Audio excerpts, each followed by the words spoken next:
Hey everybody, Sean Dotson here, and this is my thrill of the chase roundtable number one, where warm waters halt. What versus where? So I personally believe that we must first figure out where warm waters halt before we can understand for certain what warm waters halt is. Now I know that sounds completely backwards, but it's kind of almost like the blaze. We can all make assumptions about what we believe the blaze is, whether that be a mark on a tree, a mark on a rock, a large geological feature, or whatever else. We may not know for certain what the blaze is unless we're in exactly the right general area that the blaze resides in.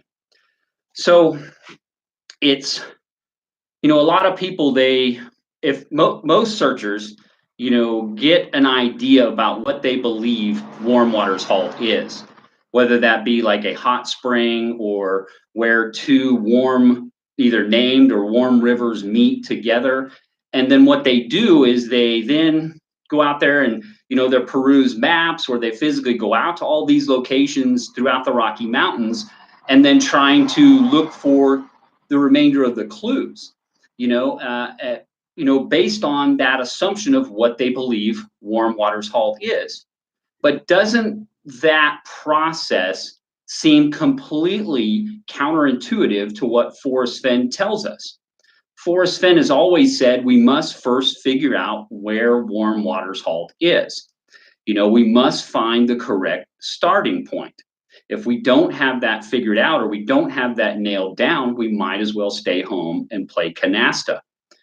So, the thing is that Forrest Fenn consistently tells us we must figure out where warm waters halt is.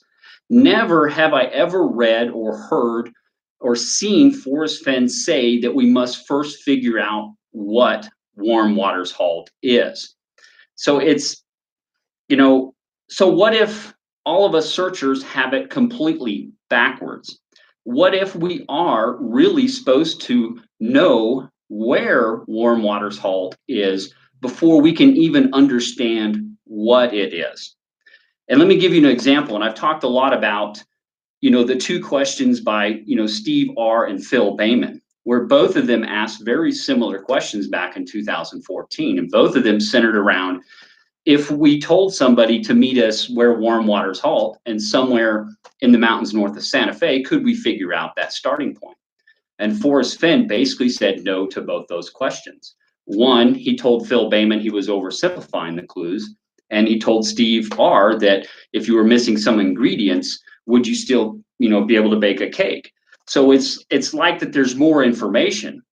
So again, I'm a 9 sentences, 9 clues kind of guy. So I think that we must first figure out where warm waters halt. And if we're oversimplifying that clue, like Phil Bayman was, Forrest Fenn responded, there are very few words in that poem that are not important in finding the treasure, Phil, but it's risky to discount any of them. There are many places in the Rocky Mountains where warm waters halt, and nearly all of them are north of Santa Fe.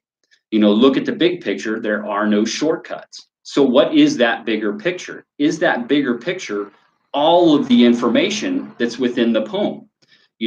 Can we simply just figure out what warm waters halt is, or where warm waters halt is, from that singular line? So to me, it's almost backwards. And what if we all have it backwards, that we must first figure out where warm waters halt is before we can understand what warm waters halt is? So if we can nail down that correct starting point based on all the information, then what warm waters halt is may become more apparent and actually even less important. So that's just kind of my opinion. I just think that, again, where warm waters halt is more important than what warm waters halt is. Just my opinion, doesn't make it right, folks. And I hope that you've enjoyed this video, and we will catch you all on the flip side. Bye, guys. In stream, there it is. I did it in 4:54.